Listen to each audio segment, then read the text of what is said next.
बिस्मिल्लाहिर्रहमानिर्रहीम। अस्सलाम वालेकुम। MTH 623 की असाइनमेंट नंबर 2 मिस सुमेरा ताज सेक्शन इंचार्ज है।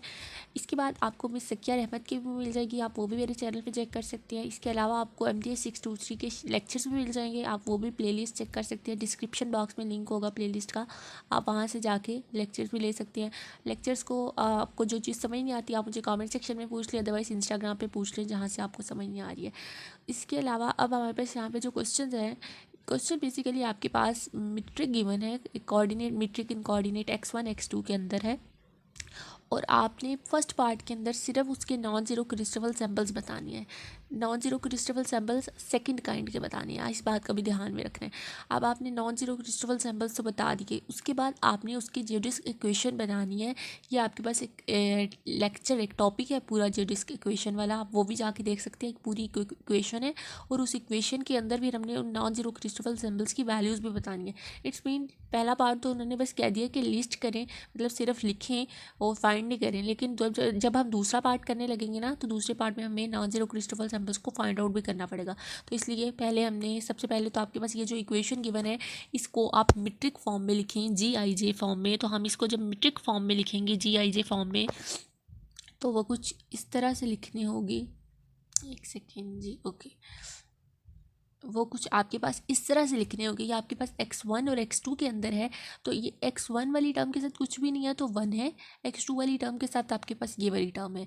तो मीट्रिक किस तरह से लिखती है, GIJ जो फॉर्म आपके पास बनी, ये आपके पास dx1 का स्केयर के साथ और ये dx2 का स्केयर के साथ। इट्स मीन कि ये वाली फर्स्ट टर्म आपके पास G11 है, ये वाली सेकेंड टर्म आपके पास G22 है, और इसके अलावा आपके पास मीट्रिक में यहाँ पे G11, फिर नेक्स्ट G12, फिर G21, G22, और G21 और G12 आपके पास ज़ीरो हैं। हमने इसको एक मैट्रिक्स फॉर्म में लिख लिया GIJ को।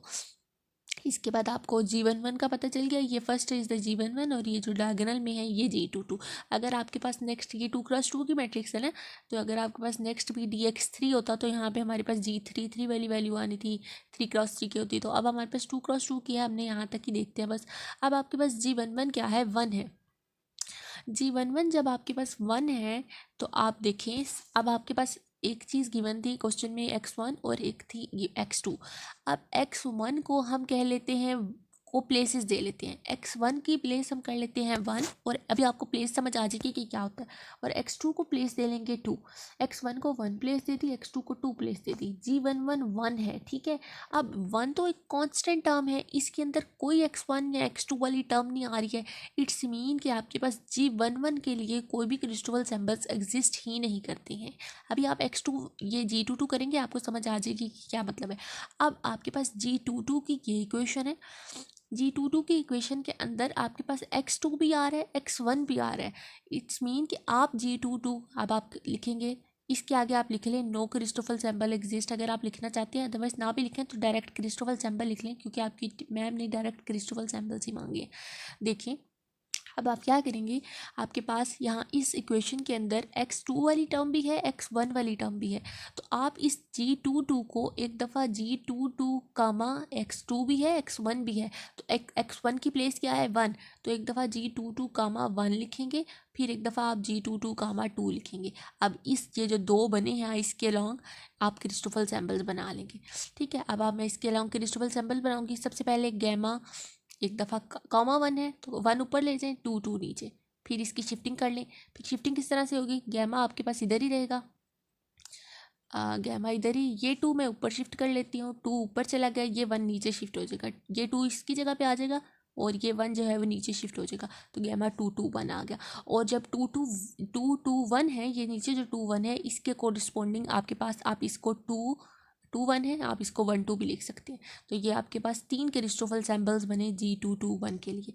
सिमिलरली आपने G22 के लिए बताने हैं, तो ये सिंपल सिर्फ सारी 2 वाली टर्म्स हैं, तो 2 ऊपर चले जाएगा, 2 नीचे आ जाएगा, तो आपके पास ये क्रिस्टोफल सैम्पल। तो टोटल आपके पास 4 नॉन जीरो क्रिस्टोफल सैम्पल है। पार्ट 1 का आंसर हमारे पास यहाँ तक कंप्लीट हो गया। नॉन जीरो क्रिस्टोफल सैम्पल्स आपने लिखने हैं, non zero Christoffel samples are, और इन सब के ये जो मैंने बॉक्स में लिखे हैं आपने ये सारे लिख लेने हैं। अब बात आती है आपने इनको सॉल्व करना है।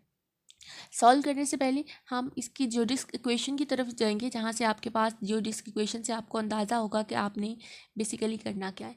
ज्योडिस्क इक्वेशन में मैंने आपके पास 2x2 की मैट्रिक्स है। इट्स मीन कि आप एक दफ़ा I1 पुट करेंगे, एक दफ़ा I2 पुट करेंगे। अगर 3x3 की होती फिर आपको I3 तक लेके जाना पड़ता, 4x4 की होती I4 तक लेकर जाते। अब मेरे पास 2x2 की एक दफ़ा मैंने ये ज्योडिस्क इक्वेशन है, इसके अंदर एक दफ़ा I1 पुट किया, एक दफ़ा I2 पुट किया। I1 पुट करने पे d2x I था, आई की जगह पे 1, आई था, आई की जगह पे 1, और नीचे पी क्यू वाली साथ में टर्म्स एज इट इज आ गई हैं। ये लिख लिया। अब आप देखें कि आपके पास कोई ऐसा नॉन ज़ीरो क्रिस्टोफल सिंबल क्या हमने फाइंड आउट किया है जिसकी ऊपर 1 पड़ा हो, पी क्यू को छोड़ दे। कोई ऐसा नॉन ज़ीरो क्रिस्टोफल सिंबल हमने ऊपर फाइंड किया जिसके क्या पड़ा हो, आपके पास ऊपर वैल्यू 1 पड़ी हो। तो देखें, ओके, हमारे पास एक ऐसा नॉन एक क्रिस्टोफल सैंपल है जिसके ऊपर 1 पड़ा है। तो इस ये 1 पड़ा है, इट्स मीन कि हमारे पास उस ज्योडिस्क इक्वेशन में पी क्यू की 1 तो ऊपर ही रहेगा, और पी क्यू की जगह पे हमारे पास वैल्यूज़ हमें मिल गई हैं। पी की भी वैल्यू 2 है, क्यू की भी वैल्यू 2 है। अब गैमा 122 की वैल्यू तो मिल गया, लेकिन हमें गैमा 122 फाइंड तो नहीं किया क्रिस्टोफल सैंपल, इसको फाइंड आउट करना पड़ेगा। तो gamma 12 Christoffel sample find out करने के लिए हमारे पास ये फार्मूला होता है। आई की वैल्यू 1 है, जे के की वैल्यू 2 है।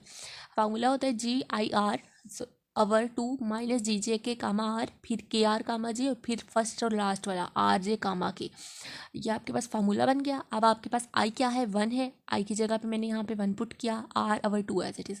फिर JK की वैल्यू पुट की, JK इज़ 2 कामा आर उधर ही KR की वैल्यू पुट की। के आपके पास क्या है, 2 है, R एज इट इज़, और J फिर 2, फिर RJ कामा के की वैल्यू पुट की। वैल्यूज पुट करना आपको ईजी है, आपको आ जाएंगी इंशाल्लाह। अब बारी आती है, अब हमारे पास हमने आर को वैल्यूज़ देनी है। आर को वैल्यू किस तरह से देते हैं, आपके पास 2x2 की मैट्रिक्स है, तो इट्स मीन कि हम एक दफ़ा आर को 1 वैल्यू देंगे, एक दफ़ा आर को 2 वैल्यू देंगे। अब मैंने इस सारे कहीं इस सारी इक्वेशन में आर की जगह पहले 1 लिख दिया, 1 लिखा यहाँ पे 1, इधर आर की जगह 1, आर की जगह 1 लिख दिया, और फिर आर की जगह पे 2 लिख दिया। अब आपके पास देखें, जो अब मैट्रिक बनी है वो G11 ऊपर है, लेकिन जो अब ऊपर हमारे पास GIJ था वो G11 नीचे थे, G11 नीचे थे। ठीक है, ये G11 लोअर इंडिसेस में, G11 लोअर इंडिसेस में। लेकिन अभी हमारे पास जो G11 आया वो G11 ऊपर आया। अब हमारे पास इस GIJ का हमें इन्वर्स करना पड़ेगा। इसका इन्वर्स करेंगे तो हमारे पास ये IJ ऊपर शिफ्ट हो जाएगा और इसका इन्वर्स आ जाएगा हमारे पास। अब इन्वर्स किस तरह से आएगा, आप सिंपल इसको 1 आवर की फॉर्म में लिख दें तो हमारे पास इसका इन्वर्स अब आ जाएगा। अब 1 का इन्वर्स तो 1 ही रहेगा, और x2 का स्क्वायर माइनस x1 का स्क्वायर को 1 आवर फॉर्म कर दे तो हमारे पास ये इसका अब हमारे पास जो G11 है वो 1 है, और जो G22 है वो ये वाली वैल्यू है। ठीक है, इसके इन्वर्स में वैल्यूज़ चेंज हो गई हैं। अब आपने G11 की वैल्यू आपको चाहिए, इस G11 की वैल्यू तो वो तो 1 ही रहेगी, वो 1 ही पुट की, माइनस G22 कामा 1। G22 की वैल्यू हमारे पास x2 का स्क्वायर माइनस x1 का स्क्वायर वैल्यू है, कॉमा 1 लिखा हुआ है। 1 का क्या मतलब था, x1 को हमने 1 प्लेस दी थी, इट्स मीन कॉमा 1 लिखा हुआ है, तो इसका मतलब है कि हमने इसका पार्शियल डेरिवेटिव लेना है 1 की रिस्पेक्ट से, और 1 का क्या मतलब है, x1, तो पार्शियल बाय पार्शियल x1, और बाहर इसके माइनस साइन भी है तो ये माइनस साइन भी लिख दिया गया, आपको बाकी नज़र आ गया होगा। ये वाली टर्म्स हैं। इसके बाद G21 है, तो 21 वाली तो टर्म ही हमारे पास ऊपर मीट्रिक में GIJ में क्या है, 0 है, 1 2 भी 0 है, तो इनको मैंने डायरेक्ट 0। अब G12 भी 0 है, यहाँ पे ये वाली टर्म अगर ऊपर से जाके देखें ऊपर वाली मीट्रिक में तो ये 0 है। तो जब यही टर्म 0 है तो मेरे पास आगे वाली सारी टर्म तो खुद ब खुद 0 हो जाएंगी, तो इसलिए मैंने बाकी टर्म्स लिखी ही नहीं है। अब आपके पास इसका पार्शियल डेरिवेटिव लेना है विद रिस्पेक्ट टू x1 लेना है, x2 का स्क्वायर का डेरिवेटिव आपके पास 0 हो जाएगा, और x1 का स्क्वायर का डेरिवेटिव x की पावर में 1 नहीं है, ये x1 है। x1 का जो डेरिवेटिव है वो -2x1 बनेगा, और ये माइनस साइन, ये minus sign, minus minus plus हो गया, 2 से कैंसिल, और आपके पास इस गैमा 122 का आंसर क्या आ गया, x1 आ गया। अब हमारे पास जो फर्स्ट ज्योडिस्क इक्वेशन बनी थी उधर हमारे पास सिर्फ एक ही नॉन जीरो क्रिस्टोफल सैंपल बन रहा था 1 के रिस्पेक्ट में, तो वो 1 और इसके नीचे पी क्यू हमारा क्या बन रहा था, 2 बन रहा था। तो अब हम यहाँ पे वैल्यू पुट कर सकते हैं, पी की जगह पे वैल्यू पुट की, क्यू की जगह पे वैल्यू पुट की, और गैमा 122 की वैल्यू पुट कर ली, x1, तो आपके पास dx2 का, अब ये dx2 का स्क्वायर, ds का dx2 और dx का होल स्क्वायर बन सकता है ये दोनों टर्म्स को मिला के। तो हमारे पास एक जियोडिस्क इक्वेशन बन के आ चुकी है। अब हम सेकंड जियोडिस्क इक्वेशन पे जाएंगे जब हम आई की जगह पे 2 पुट करेंगे। वो आपके पास जो जियोडिस्क इक्वेशन का फार्मूला वहाँ पे आई की जगह पे 2 पुट कर लिया, गैमा 2 PQ बन गया। अब आप दोबारा अपने क्रिस्टोफल सैंपल्स की तरफ जाएंगे और देखेंगे कि कौन से ऐसे नॉन जीरो क्रिस्टोफल सैंपल है जिनमें हमारे पास ऊपर 2 आ रहा है। तो हमने ऊपर सिर्फ लिस्ट किया था, उनको भी सॉल्व नहीं किया था। तो हमारे पास देखिए क्रिस्टोफल सैंपल्स जिनके ऊपर 2 आ रहा है, एक ये है, एक ये है, एक ये है। इसका मतलब हमें तीनों क्रिस्टोफल सैंपल्स अभी फाइंड करने पड़ेंगे। तो अब हम बारी बारी इन तीनों को भी सॉल्व करते हैं। हमारे पास जो अगला क्रिस्टोफल सैंपल है वो है गैमा 212 का। गैमा 212 को सॉल्व किया गया है। ऊपर आई की वैल्यू 2 है, आर एज इट इज़। फिर आपने बाकी फॉर्मूले में ये वैल्यूज़ को पुट कर लेना है। वैल्यूज़ को पुट आउट करने के बाद नेक्स्ट आपके पास आर को वैल्यू देनी है। पहले हम आर को 1 वैल्यू देंगे, फिर हम आर को 2 वैल्यू देंगे। आर को 1 वैल्यू दी, G11/2 बनेगा, G21/2 बनेगा। और आगे वाली की सारी इन सारी की जगह पे आपने आर को 1 वैल्यू। अब 21 तो हमें पता है G21 इज़ 0, तो इट्स मीन जब ये सारी टर्म 0 हो जाएगी तो इसलिए मैंने आर को 1 वैल्यू दी नहीं। मैंने आर को यहाँ पे क्या किया, डायरेक्ट 2 वैल्यू दे दी है। अब हमारे पास क्योंकि G21 तो 0 था जिसकी वजह से ये पूरी इक्वेशन 0 हो जानी थी। लेकिन आर को जब हम 2 वैल्यू देंगे, एक दफ़ा आर को 1 वैल्यू देनी, एक दफ़ा आर को 2, फिर आर को 2 वैल्यू दी तो G22 की वैल्यू की मैंने। फिर इसके बाद यहाँ पे भी आर को 2, यहाँ पे भी आर को 2, यहाँ पे भी आर को 2 वैल्यू दी। अब आपको G12 भी 0 है, G21 भी 0 है, इन दोनों की जगह पे 0 लिख दिया। और G22 का डेरिवेटिव विद रिस्पेक्ट टू 1, तो वही बात है जो भी हम पीछे देख के आए। G22 का डेरिवेटिव, G22 की वैल्यू कामा 1, और 1 का मतलब है x1, तो पार्शियल बाय पार्शियल x1 लिख लिया। अब बात आई इस G22 की, तो G22 या आपके पास Gij जो आपके पास इन्वर्स मेट्रिक आई थी वो वाले में से आपने अब G22 की वैल्यू लेनी है। तो उसका जो इन्वर्स था x2 का स्क्वायर माइनस x1 का स्क्वायर का, वो 1/x2 का स्क्वायर माइनस, तो ये 1/, फॉर्म और ये 2 फॉर्मूले का आ रहा है। अब आपके पास इसका पार्शियल डेरिवेटिव लिख लेना है आपने। तो हमारे पास इस टर्म का पार्शियल डेरिवेटिव इसका तो 0 हो जाएगा, इसका -2x1 हो जाएगा, 2 इससे कैंसिल आउट हो जाएगा, और -x1/x2 का स्क्वायर माइनस x1 का स्क्वायर फॉर्म आ जाएगी। और आप इस माइनस, ये माइनस साइन बेसिकली इधर होता है ना, माइनस बाहर की तरफ होता है। आप इस माइनस साइन को हम अंदर मल्टीप्लाई भी कर सकते हैं, x1 इधर ही, x2 का स्क्वायर, और ये माइनस जब इस माइनस से मल्टीप्लाई होगा तो ये प्लस x1 का होल स्क्वायर, और इसके साथ माइनस आ जाएगा। x1 के साथ प्लस आ गया, और x2 यहाँ पे इसके साथ मल्टीप्लाई होगा तो माइनस प्लस माइनस होगा, तो फर्स्ट टर्म के साथ माइनस आ गया। और यहाँ पे ये माइनस जब इस माइनस से मल्टीप्लाई होगा तो माइनस माइनस प्लस हो जाएगा, तो सेकंड टर्म के साथ आप इसको इस तरह से भी लिख सकते हैं। अब हमारे पास एक गैमा आ गया, गैमा 221। अब हम अपने जियोडिस्क इक्वेशन के अंदर एक गैमा की वैल्यू तो पुट कर सकते हैं। अब आपने यहाँ पे इसकी वैल्यू पुट कर ली। अभी हम आई थिंक पहले हम बाकी वाला क्रिस्टोफल सैंपल भी कर लेते हैं, फिर डायरेक्ट जियोडिस्क इक्वेशन पे चलते हैं। एक गैमा आ गया, अब क्रिस्टोफल सैंपल आ गया। अब गैमा 2 की तरफ गए, आई की वैल्यू 2 पुट की। अब हम आर यहाँ पे क्या पुट कर सकते हैं, R1 पुट करेंगे, R2 पुट करेंगे। R1 पुट करेंगे तो G21 बनेगा, G21 0 है इसलिए आगे वाली टर्म मैंने लिखी नहीं। R2 पुट किया, G22 बना। उसके बाद ये माइनस G22 इस G22 से कैंसिल हो जाएगा बाकी वैल्यूज़ को पुट करने के बाद, बाकी सिर्फ ये बचा। आप G22 का डेरिवेटिव विद रिस्पेक्ट टू 2 लेना है, और 2 का क्या मतलब है, x2 की रिस्पेक्ट से डेरिवेटिव लेना है। और G22 की इन्वर्स की वैल्यू क्या है, ये वाली है, इसका डेरिवेटिव विद रिस्पेक्ट टू 2, तो 2 का मतलब x2, तो यहाँ पे x2 की रिस्पेक्ट से डेरिवेटिव लिया। फर्स्ट टर्म का डेरिवेटिव आपके पास 2x2 हो जाएगा, पावर में से फिर एक माइनस करते हैं तो 2 - 1 1 ऊपर पावर 1। सेकंड टर्म का डेरिवेटिव 0 हो जाएगा, 2 इस 2 से कैंसिल हो गया, x2/this 1 टर्म आपके पास इसका गैमा 2 का आंसर आ गया। अब हमारे पास जो देखिए टोटल यहाँ पे, ओके जी, टोटल यहाँ पे आपके पास 4 क्रिस्टोफल सैंपल थे, लेकिन हमने सॉल्व सिर्फ 3 किए हैं। ऐसे क्यों हुआ, गैमा 122 सॉल्व किया है, और गैमा 222 लास्ट वाला सॉल्व किया है, और गैमा 212 सॉल्व किया है। अब देखें जो गैमा 212 सॉल्व किया है वही हमारा गैमा 221 होता है।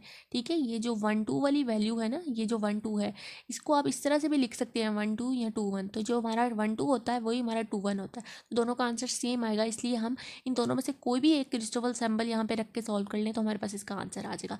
अब नॉन जीरो क्रिस्टोफल सैंपल आ चुके हैं, और इसके अलावा जितने सारे हैं वो सारे 0 होंगे क्रिस्टोफल सैंपल, बस हमारे पास इसके टोटल 4 क्रिस्टोफल सैंपल आते हैं।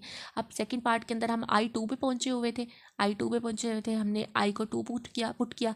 अब जाके ढूंढा कि हमारे पास कौन से ऐसे क्रिस्टोफल सैंपल हैं जहाँ जो हमारे पास आए हुए हैं और जिनके ऊपर 2 पड़ा हुआ है, तो एक ये वाला था और एक ये वाला था, अभी एक ये वाला था। अब हमने एक दफ़ा PQ की जगह पे P की वैल्यू 1 रखी, PQ की जगह पे 1 2 पुट कर दिया, 1 2 पुट किया तो P क्या बना, P 1 बना, और यहाँ से कंपेयर करें और क्यू क्या बना, Q2 बना, तो P की जगह पे 1 और Q की जगह पे 2 पुट किया, तो एक और गैमा 212 की वैल्यू पुट कर ली ये वाली, तो आपके पास एक और आंसर आ चुका है गैमा 212 का x1 ओवर x1 का होल स्क्वायर। ये मैंने माइनस साइन को मल्टीप्लाई कर दिया अंदर, ठीक है। तो आपके पास एक जियोडिस्क इक्वेशन और बन गई। अब इसके बाद जब आपके पास एक ये क्रिस्टोफर सैम्पल था जब पी क्यू दोनों 2 थे, तो पी की जगह पे 2, क्यू की जगह पे 2 पुट किया और गैमा 2 की वैल्यू पुट कर ली, तो आपके पास एक और एक और जियोडिस्क इक्वेशन बन के आ चुकी है। तो टोटल आपके पास इसके लिए 3 जियोडिस्क इक्वेशन बनी है और 3 ही क्रिस्टोफर सैम्पल हमने फाइंड किया। चौथा तो इस तरह से है कि अगर गैमा 212 आ जाए तो 221 की भी वही वैल्यू होगी जो कि यहाँ पे लिखी गई है। तो यही आपके पास असाइनमेंट का सोल्यूशन था। अगर आपको यहाँ पे कहीं पार्शियल डेरिवेटिव्स में माइनस साइन में कोई मसला हो जाता है तो कमेंट सेक्शन में बता दें, इससे दूसरों के लिए भी आसानी हो जाती है और बाकियों के लिए भी क्वेश्चन करना ईजी हो जाता है। तो ये आपके पास था मिस सुमेरा ताज का असाइनमेंट का सोल्यूशन। और आपने मेरी प्लेलिस्ट पे जाना नहीं भूलना, MTS 623 की प्लेलिस्ट आपको मिल जाएगी, वहाँ पे फाइनल टर्म के सारे लेक्चर्स अपलोड हैं, आपने वो सुन लेने हैं। इसके अलावा फाइनल टर्म की वीडियो भी मैं इंशाल्लाह ज़रूर कोशिश करूँगी कि आपकी प्रिपरेशन के हवाले से बन जाए। वीडियो अच्छी लगे तो लाइक करें, चैनल को अगर अभी तक सब्सक्राइब नहीं किया तो सब्सक्राइब कर दें, इससे मुझे भी सपोर्ट मिलेगी, इंशाल्लाह आपको भी सपोर्ट मिलती रहेगी। अल्लाह हाफिज़, थैंक यू।